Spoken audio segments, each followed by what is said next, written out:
Welcome to Buzz and Bark, the second. This is the second Buzz and Bark channel I've had on YouTube. The first one was accidentally deleted. So if you're finding this by accident because you couldn't find the first one and you just kind of typed in Buzz and Bark and you landed here, thank God. Okay, and hopefully you'll subscribe again. If you haven't subscribed yet, please subscribe, and if you've just subscribed, thank you. And today I was going to do some Reiki, but it's really cold and I'm stuffed up. And also there's been a lot of airplane noise. So I'm going to do the Reiki later this weekend, and then I'll just upload it. And today the topic is going to be runaway cats, because when I'm on Facebook and other places, a lot of people have cats that run away. And they're not really running away most of the time. And so what I'm going to be doing, I was going to talk about why they run away, some reasons why, and how you can use Reiki or hire a Reiki person or an animal communicator, and how to do that without wasting your money, because or trying to get like freebies on Facebook is not really going to help you all that much if you've had a cat that's been missing for a while. A lot of them are the animal communicators in Facebook groups for animal communication. They're practicing. Some of them are only getting their skills now. They may be students or just have been students, or they may just have a gift for it and they're just working on it. But if you really want to get your cat back and don't want to be completely confused, I wouldn't go that route. So I'm going to give you some tips of what to do, why your cat runs away, and also some of the rules and laws and different things out there which can make your life difficult, and maybe even make your cat's life difficult, and how you can remedy those things. Okay, so, but before we get started, remember to like, subscribe, and share, and please leave a comment if you find this interesting. Help me to build this channel. I think this channel is actually going to be better than the last one. And if there were any favorite videos that you might have had, like if you were looking for the other channel and there was a particular video you were looking for, let me know in the comments so that I can bring it back if I could find it. Because I do have things on a backup drive so I can reload things. It just takes a while. So thank you again for being here, and let's get into the topic, which is runaway cats. So why did cats run away? Well, you can ask Harry. Harry is a Maine Coon cat that's in spirit that I've been channeling on Substack, and I'll leave the link for that below as well. But it depends on the breed of cat, and it depends on the conditions they're living in, not to say they're being abused or anything like that. And also understanding what cats are about and what their instincts are. You might want to read cat behavior books, maybe watch some documentaries or some videos. Cats are very interesting creatures. They're a lot of let's just say they have a lot of secrets. Like, we know cats are mysterious and maybe secretive, and they have a lot of information that we have not even yet discovered about them. They are ancient. They've been around with humans for I don't know how many thousands of years, but a very long time. And they originally were in temples, so there were a lot of guard cats, especially when you look at the pyramids of ancient Egypt, and I'm even hearing Atlantis, some of these places where the cats actually had these really holy, sacred roles.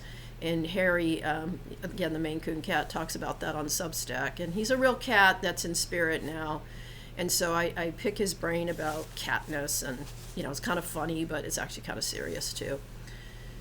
So the original cats that were bred, they were for guarding. They were not, okay, so if you were royalty, you might have had a particular kind of cat that might have been more of like a lap cat, or there may have been some cats that were used as familiars for people who were pagan, Wiccans. Some herbalists had cats. So there were people who had cats maybe for companions, but that came a little bit later. So cats were originally, there's a particular cat, and I can't remember what it's called, but it's really ancient, like the very first type of cat that was on the planet.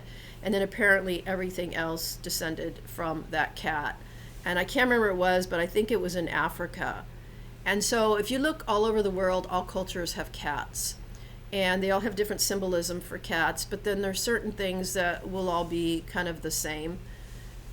And again, when cats were first introduced to humans, they were mainly used for sacred purposes, holy purposes, or they were guard cats. I don't know why I'm hearing the word incubus. It sounds kind of creepy, but there was also, so there were some superstitions that you could not have cats around babies, like infants, because they would suck the air they would suck the life out of the babies. And so there was some, I don't know if you call it superstition, there were some beliefs in ancient times and even into modern times that a cat could suffocate an infant. And so there's a lot of different stories about cats. And one of the things that I have read over and over again is that cats have primal instincts that you cannot tame. So with a dog, you can teach a dog obedience. You can pretty much tame out the primal instincts, although not all of them. And you can make dogs very polite citizens, whereas cats are going to do whatever the heck they want to. And there are some traits that are in all cats. They are curious, they're very intelligent. They want to know, like, cause and effect. So they want to know what will happen if they do a certain action. And you'll see this, they'll maybe attack another animal, like you have another pet, or they'll get into something that they shouldn't get into, maybe it's poison, you got to rush them to the emergency. But cats want to know, like, what will happen if they do something. And so there's this curiosity. They're almost, in a way, if they were human, they would be very science-minded. So whereas a dog would be more heart-centered, more compassionate, more empathetic, or not empathetic, empathic and that sort of thing, cats are more logical. And there was a cat that belonged to a friend of mine, and I did a trade with her. And she asked me to communicate with her cat, where her cat starts talking about Fibonacci, mathematical formulas. And I could not follow this conversation. This cat was just bouncing in my brain, all these numbers and these formulas. And when I told her, she said, "You've got quite the imagination." And I don't have an imagination that thinks about mathematical formulas, and I am getting some Fibonacci tuning forks, so I will be bringing those into these videos. But I wasn't into that at the time, and I was just, I was dizzy talking to this cat because it was confusing me. That's how intelligent cats are, and that particular cat was extremely intelligent. And so they have a lot of logic. They're very practical. If you want to find like a TV character to match a cat's personality, be like Spock from Star Trek. If you're into the galactics, they would be very, even though you won't hear this, they're very much aligned with the Arcturian energy, even though that's not their origins. But that sort of scientific mind, and I'm not saying they don't have hearts, I'm not saying that they don't have a softer side, because cats can be very loving, but they can also be very strategic. They may know that, okay, I want to get this result and I have to do this, this, and this to get that result. And if the human is in their way, say they want some kind of food or they want some kind of experience and you're in the way and keep saying no to them, they're going to come up with some kind of emotional strategy to get you to do what they want you to do. So cats in that way can be manipulative, but they can also be genuinely loving. And it's just a matter of you being intelligent enough and intuitive enough to kind of tap into where they're coming from. And for any pet owner or pet guardian, I would say that if you've got a cat, you need to learn animal communication. You need to learn telepathy. You need to learn some really high-level skills to bond with that animal. Now, you can just have a cat in the background, and the cat comes and goes and you come and go, and maybe you spend a little bit of time with the cat. That's not bonding deeply with a cat. And you can have that and be perfectly satisfied with that. But if you want to have a very deep relationship, like a friendship, like a soulmate relationship with a cat, then you need to learn telepathy and animal communication, and you need to have some really strong metaphysical gifts, and you need to develop your intuition. Because those are the skills that are going to help you going forward and having a peaceful relationship with that animal. Now, why do they run away? Well, they run away for many different reasons. One of them is they do not like being cooped up in a box. So they think of a house or an apartment, especially a small apartment, as a box. And so a lot of people will say, well, I'm going to be living in a small place, so I'm not going to get a dog, I'm going to get a cat, because you can have a cat in a small place. Not really. I mean, you can, but it's not real great for them. I mean, if you've got a senior cat, like an older cat that sleeps a lot, fine, But if you've got a younger cat, especially a kitten, they're going to find ways to get out. And again, they're very smart. In the very least, have some windows they can look out of. Have some. They need to see the outside world. And it might be enough for them just to look out the window. But some cats are going to want to look out the window and go out there and explore. And again, they're going to find ways to get out. They're going to slip between your legs when you open the door, or if a guest comes to the house or something. They're planning this ahead of time. Again, they're extremely smart. They're extremely strategic. If they want something, they're going to get it. Think of like a Leo person, right? If they want something, they're going to get it. And however means or whatever strategy it takes for them, they're going to get what they want. And so cats will get themselves from point A to point B. And that point B might be very detrimental to them. It may be very dangerous for them. So the other thing, and it's a totally different topic, is if you have houseplants, make sure you don't have any of the ones that are poisonous for cats. Because at some point you'll say, well, my cat never chews on anything, but at some point there's going to be a thought that's going to go into that cat's head, and they're going to become very curious about that plant, and they're going to want to taste it, or they're going to want to smell it, or they're going to want to rub against it, or they're going to want to do some kind of interaction with that plant. Or it might be a Himalayan salt lamp, which you don't want around cats either, because they're going to go and lick it, right? And all that salt gets into their body. They don't stay hydrated. They get kidney problems and all kinds of stuff.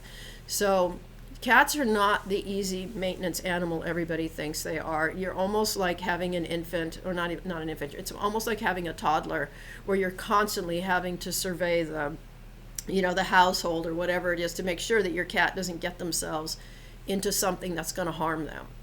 Because they have a playful instinct which doesn't grow up, right? So you think, well, they're not kittens anymore, so they're not going to get into things. They're not going to, chew up things or claw things. They actually will. And again, some cats are more high energy than other cats, and some cats are larger than other cats, like the Maine Coon cat, the Norwegian forest cat, and then there's, I think, there's an Egyptian cat. I think it's called a Mao, is a really big cat, and some of the Bengals are really large. So, that's another thing that's going to be, just like a large dog wants to get out of the house and roam, a large cat's going to want to as well. So I saw something on Facebook where somebody's Maine Coon cat ran away, and I guess they were looking for this cat for a while. Well, that Maine Coon cat is not in any danger of being taken out by a hawk or an eagle or anything like that. They're almost like a wild cat in a way. I mean, they're not a wild cat, but they are so strong, and so they can be really fierce. They may lay around all day and people go, oh no, my cat's just a big fluff ball. But when you put a Maine Coon outside, they're going to be like a hunter. They're going to be fierce. When I was tapping into Harry's energy, Harry's that Maine Coon cat I was talking about. Well, Harry says that the Maine Coon cats and the Norwegian forest cats, they think of themselves as warriors, right? They do not think of themselves as victims in any way whatsoever. Just imagine them wearing armor and carrying a sword. I mean, that's how they see themselves.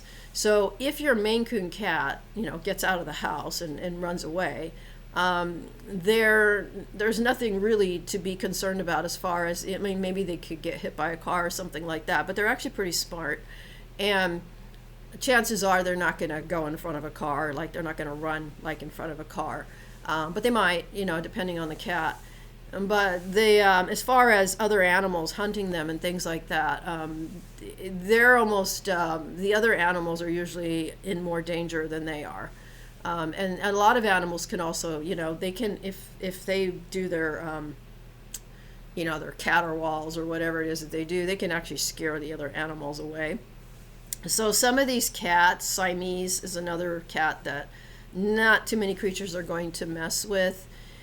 And so anyways, they were really concerned about something bad happening to their Maine Coon, but I got the feeling when I tapped into that cat's energy that it went on an adventure. It wasn't afraid at all. It wasn't even thinking about its people. It wasn't even thinking about its home. Of course, it went back home again, but it was in the moment. So these cats, they live in the present moment. They're not worrying about the future. They're not thinking about the past. And when they get really focused, whether they're hunting or some smell that they're following, kind of like a dog will, or some strategy that they're trying to, trying to get from point A to point B. So there may be like a tree, like they look out the window and there's a tree across a field, and they want to climb that tree. Well, they're going to figure out how to get out of that house to go run to that tree and climb that tree. And then once they've climbed that tree, they may be satisfied and not need to do it again. Or if nothing happens and it's just boring, then they're going to lose interest. But they want to know, like, what will happen if they do X, Y, and Z. So if a cat gets out of the house, most of the time it's going out of the house because it's going on an adventure. Like it's looking for something, or it wants to go hunting. And that can be really bad for like bird populations and, and different things that are out there. And then you could end up with dead animals or dead birds like in your house. So that's not much fun. And there are laws that say that if you have a cat, definitely to keep that cat inside, for obvious reasons, because there's a lot of feral populations. And also I know there's spaying and neutering requirements for dogs. I would imagine those exist for cats as well, especially if you're getting it from a shelter. Now, if you're getting a cat from a breeder and you just spent thousands of dollars on it, then it's going to be kind of tragic if that cat gets out and you never find it again. And so then you would need to probably get some kind of insurance, on the more practical side, but also you would need to have a lot of precautions and be very careful, how you're keeping that cat indoors. And definitely, if you've got like a very expensive cat, you don't want that cat outside and inside. Like you just want to keep that cat inside. And so ways that you can keep them, you don't want them to get bored. So you need to have, some cat toys. You need to have a cat gym, something they can climb on. If you have a big enough space, you could even create a cat room where you could put tunnels and, the cat tree and, a whole bunch of different things to keep that cat interested. I don't know if they have cat TV, but they might. So you might have something like that on a screen. They have that for dogs. I don't know if they have that for cats. You might have some kind of music you can play if they like music. But you have to keep their brains going. Like you have to keep them occupied so they don't start, getting curious about, I wonder what would happen if I went outside, or I wonder what would happen if I got out of the house or the apartment, because if you're living in an apartment building and they're just wandering around the halls of an apartment building, it's going to be really hard to find them, especially if they find like a janitor closet or something where they sneak into and then they got trapped in there, or I don't know if that actually happens or not, or your neighbors don't like cats. So I don't know, they take it to the shelter, or I don't know. I'm just saying that somebody might trap your cat, or somebody might take your cat. So if you've got like a really expensive cat and you're living in some apartment building or something and your cat gets out and is wandering around the halls, well, it's probably fair game, especially if there's no like collar or anything on the cat. And so, I'm not saying it's fair game, it's still stealing, but these kinds of things can happen. And but most of the time when a cat runs away, okay, so I'm seeing another scenario, right? So if it's not curiosity and a sense of adventure, then they're scared. Something scares them. Could be fireworks, could be somebody breaks into your home or something and the cat gets scared because they're very intuitive and they can pick up on like people's vibrations and stuff. Or it could be that somebody keeps coming over to the house. Like maybe you have a friend and this cat cannot stand this person, right? And maybe that person is becomes a partner, or somebody that moves into the house and the cat just doesn't want to be anywhere near this person. The cat will remove themselves from that household. Because if they're in a situation where they don't like the energy, where they don't like a person, or if people are arguing all the time and it's disturbing to them, or it could also be that they, and the other way they'll run away is if they're going to go mate, right? And that's kind of one of the worst ones, because then now you have if you have the female cat, now you're going to have this whole thing with kittens. And if you have the male cat, that male cat could just be going around all over, the neighborhood and just breeding with a bunch of different cats, and it creates an overpopulation. So that comes back to, again, the spaying and neutering, which a lot of people don't think they have to do with a cat that's in the house, right? Like, well, my cat never goes anywhere. Well, what if your cat gets loose, right? Because it can happen very easily. You just open a door, they run out really fast. It's kind of hard sometimes. I mean, with a bigger cat like a Maine Coon, you would obviously see the cat going out the door. But some of the smaller cats are like a kitten, like you might have kittens, and they get out, or maybe they can squeeze into like small things, and and you lose them. They're in the house, but you can't find them because they've squeezed into some crawl space that you're not aware of, or who knows, they got behind a sink thing, or a counter, or like underneath a cabinet, or they could just get themselves into lots of different situations. So it's a myth that cats are easy to take care of, and that you don't really need to do a whole lot with them, and that they're low maintenance. They need a lot of, like, again, brain stimulation, because they're intelligent. You need to give them problem solving, kind of like dogs have puzzles and things like that. You need to give cats something to do. And if the cat is lonely, then you would probably want to get a second cat. But if you're in a rental situation, you might not even be able to do that. They may say you can only have one cat, or you can only have one dog, or you can have a dog and a cat, or, something like that. And then that's another thing that can happen. And this is the last thing I'm going to say about why they might run away and what you can do about it. If you have a cat that is not lonely, and they have reign of the house, and they are kind of more territorial, and they want to be like an only cat, right? They don't want another cat. And then you go and you see something on Facebook about saving animals from shelters, and you go and you adopt a cat, and you bring that other cat into the house. And now you've got a cat that doesn't like the second cat, and they're going to give you an ultimatum. And the ultimatum is either that cat leaves or I leave. And if you're not paying attention to body language, if you're not looking at the interaction between these animals, if you're not listening to your intuition, then you're going to have a cat that's going to get out and run away and refuse to come back. Because you've insulted that cat, because you didn't ask that cat ahead of time if it was okay for you to bring another animal into the house. And it could be any pet, not just another cat. And so that's when animal communication comes in handy, right? And so I'm going to talk a little bit about how animal communication can help you keep your pet, instead of it running away and going off on all these other things. And also how animal communication can help you find your pet. And then I'm going to also talk about Reiki and cats. So first, animal communicators are, make sure you're getting a qualified one. Don't just go on Facebook and try to get a bunch of freebies, because then you would be very disappointed.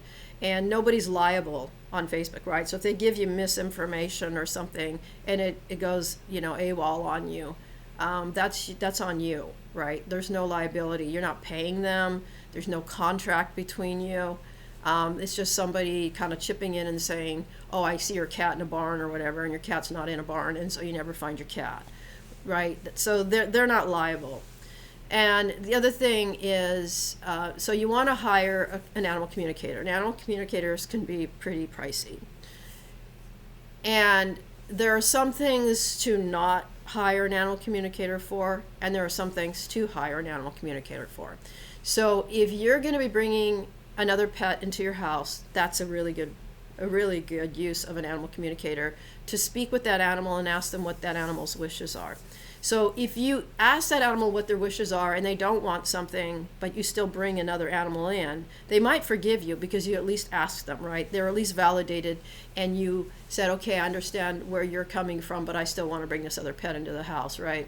So you're at least asking their permission, whether you grant it to them or not. So that's at least a step better than completely not even talking to them about it. So that's a really good reason to hire an animal communicator. Another good reason is if you've been taking your cat to the vet, and there's like something's wrong with the cat, right? And you're taking the cat to the vet, and the vet's not able to figure out what's going on. Well, animal communicators and Reiki practitioners can feel different energies happening in the body, right? So A doctor's not going to know what a root chakra is, or heart chakra, or things like that. So, but the animal communicator and the Reiki practitioner will go, well, I feel something in the heart area, right? I'm feeling heat, I'm feeling vibration, I'm feeling tension in the shoulders, I'm feeling pain on the side. Cats are not real good about showing their pain, because if they were in the wild and they were to show their pain, that would make them vulnerable and they could be killed. So it's a survival instinct that they have, is they can hide pain for a very long time. But when they go to a Reiki practitioner is sensing energy, and they can feel blockages. And so if that cat's acting a certain way and you're concerned, then you can hire this animal communicator or a Reiki practitioner, or maybe they have, like I do, I have both skills, and then go back to the vet and go, I think there's something going on in this area of the body, right? And then they can do some scans and some blood tests or whatever it is that they think.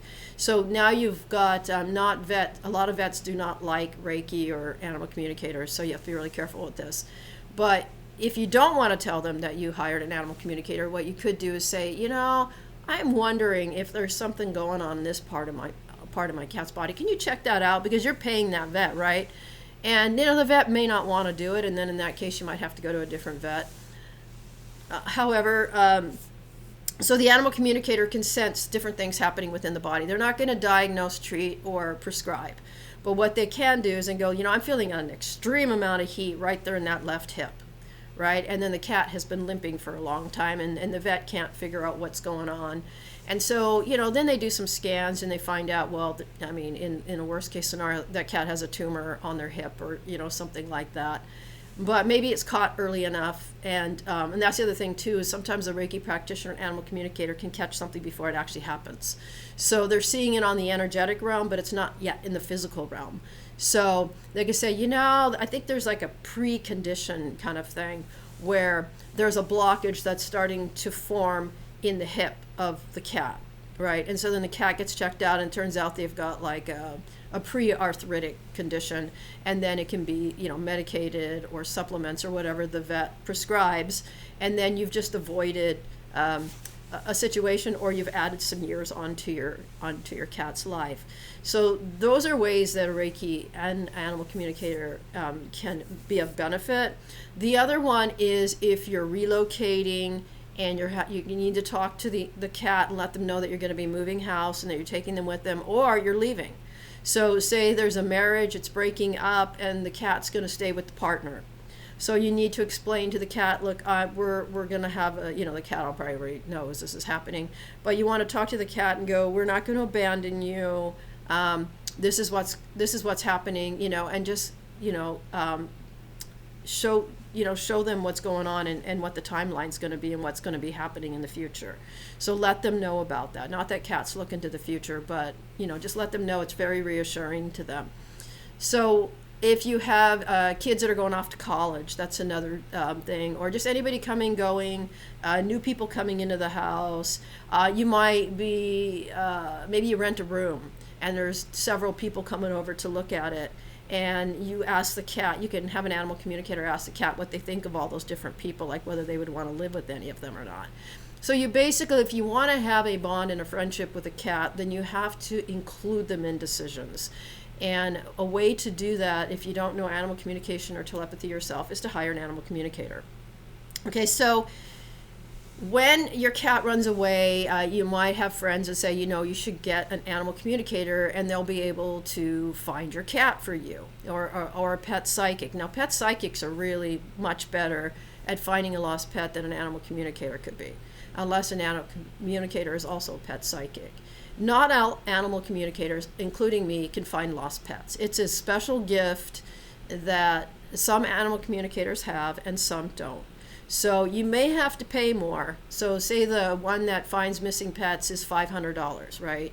Or you could go to the one that's just general and pay $200. Well, you're better off paying that $500 and going to the one who has testimonies and referrals, and has been doing it for a while. Of course, you want to ask them for proof, like which is the last pet. You want to interview them. You don't want to just hire them because they have an ad somewhere. And you want to look at their body language and see how confident they are in their abilities.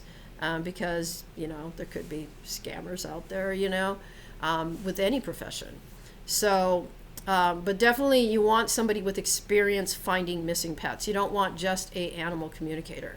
Or just a pet psychic, because some pet psychics can find missing pets and others don't focus on that. They are more about what the animal is feeling, or the future of the animal, or things like that is kind of more what the pet psychic's going to do, or what kind of food the animal wants to eat, or the animal communicator can do that as well. But if you're looking for a lost cat, then hire the animal communicator or pet psychic with experience. Don't go on Facebook into a freebie group and expect people in that group to find that for you. Now, there are some people that are probably at a high professional level that are just hanging out in that group, but chances are, and I've noticed when I've looked at the missing pet things on there, is you'll have like 10 different answers of where this pet is, whether it's a dog or a cat or whatever the animal is. And a lot of the times people are just guessing, or they are seeing places in their mind, but it might not be that particular cat. They may be finding another person's lost animal and thinking it's that one. So again, if you've got a pet missing, time is the essence. You don't want to waste time, because the longer an animal's missing, the more danger they're in, especially if there's freezing weather or super hot weather, or any kind of areas that flood, or fires, things like that. You want to go to a top person, and you're going to have to pay a lot more money, and it's going to be worth it, because you're going to get your pet back. I mean, hopefully, because there's really usually no guarantee on that. But you definitely want to make your chances better. And so you don't want to just go again on like social media into a animal communication group to look for your lost cat or your lost dog. You want to go directly to, get referrals, ask people on there if they know of any professional that does it. And then, get some referrals, and then go to that website, make some calls, talk to them, interview them, ask if you can talk to, one of their people that leaves a testimony, like if you can find out about their experience, if they even allow that. They may not allow that. But try to do that, or get a referral from somebody else who lost a pet and went through them and had success. But don't try to get freebies for something as serious as a lost pet. Okay, so as far as Reiki, how can Reiki be used so that your cat doesn't want to run away, or you want to create a peaceful household. So you want to keep your drama levels down, and if you're in a situation where there's a lot of people living in the house, that's going to be a little bit more difficult. So you may end up having to have like house meetings and things like that, so that things could get dealt with in a rational adult way, and people take responsibility for themselves. So that would be ideal. And then you don't want to have a lot of loud stereos and loud TVs and door slamming and anything that could be very startling. You also, if you're living in a neighborhood where there's a lot of backfiring of engines and things like that, you want to find ways to socialize your cat so that these loud jarring noises are desensitized. And I don't know how to do that. There's experts out there you can talk to, I'm sure. You could talk to a holistic vet, or people who would have some different energy healers you can talk to, right? So then the next thing that Reiki can do is you can use Reiki on a space, and you can remove energies from a space that are not conducive to your health and well-being and the health and well-being of others. And so you can use it that way. You can do Reiki on the animal's bedding, on their bed, on their area they sleep, the area where they hang out the most. So you have like a cat room, that would be like ideal for a cat if you had a big enough space where they have their own, again, with their climbing gym and their tunnels and all the rest of that. You want to go in there and do a lot of Reiki on that room. And if you want to do Reiki on a cat, don't grab the cat, and do Reiki on it. Sit quietly somewhere and just beam the Reiki, and the cat will come up to you if it wants the Reiki. Now, cats usually want Reiki, but they don't want anything forced on them, because it would be like if somebody were to just grab you and pick you up, and imagine what that would feel like. You'd lose your sense of gravity, because an animal needs to feel rooted, especially a four-legged animal. They need to have their legs on the ground, and as soon as you pull them up away from the ground, you're going to create a sort of vertigo for them. A sort of rocking and really uncomfortable situation. And so you don't really want to do that. If you have a table that you use for animal Reiki, and or you're a Reiki practitioner and you're doing this, then invite them to jump onto the table. Don't grab them and put them on the table, because they may just jump off and run away, right? Because you want the cat to feel like it's been invited and it has a choice. So never take a cat's choice away from them, or at least the illusion of a choice, right? And also, you can do Reiki on food, you can do Reiki on water. This is if you're a Reiki practitioner. And I would recommend learning Reiki level 1, because it's not the one where you become a professional. It's just the Reiki that you use around your household, on yourself, on your pets, on your kids, on your neighbors. But it's not something that you go and you make money off of. It's just like a basic Reiki, and then you can learn Reiki level 2 if you want to do distance, remote type Reiki, like if you're away from home and you want to send Reiki to your cat. So I would learn at least level 1. I think every pet owner needs, just like every pet owner needs to know first aid, I think every pet owner needs the basics of learning, basic telepathy, basic animal communication, and Reiki level 1 are all incredibly helpful if you're trying to bond with your pet, right? If you want that deep connection with them. If you don't, and you're just having a pet for entertainment or whatever reason, or just company or companion, on a lighter scale, you don't need to learn any of that. But if you don't want to learn Reiki, but you still want to have Reiki for your animal, then when you're looking for Reiki practitioners, look for ones in your area first. So look for your local area. Look if there's like a Reiki group. You can even look on Facebook and see who your local Reiki practitioners are. There may be a directory, or just a second. Yeah, there was a plane flying overhead. It's still up there, but it's not as loud. Okay, so if you're needing to hire a Reiki practitioner, first look locally. And if you can't find somebody locally, then there are directories that you can go to, and you want to look for an animal Reiki practitioner. That would be like your first choice, because they're specialized and work with animals. And you might even be able to get one that specializes in cats, or maybe household pets or something like that. Now, some Reiki practitioners will come to your home. Some will do it remotely, and some will have like an office environment where kind of like, maybe it's at a vet clinic or something like that, where there's a special area at the clinic where, the Reiki practitioner is working. You want to get somebody that's certified, You want somebody that's been practicing for a while, not just certified last weekend, unless they want to do it for free. And you might be able to find some Reiki circles and things like that in your area where there are professional Reiki practitioners and they do freebies, right? So you might be able to start out that way and see how it works for your animal.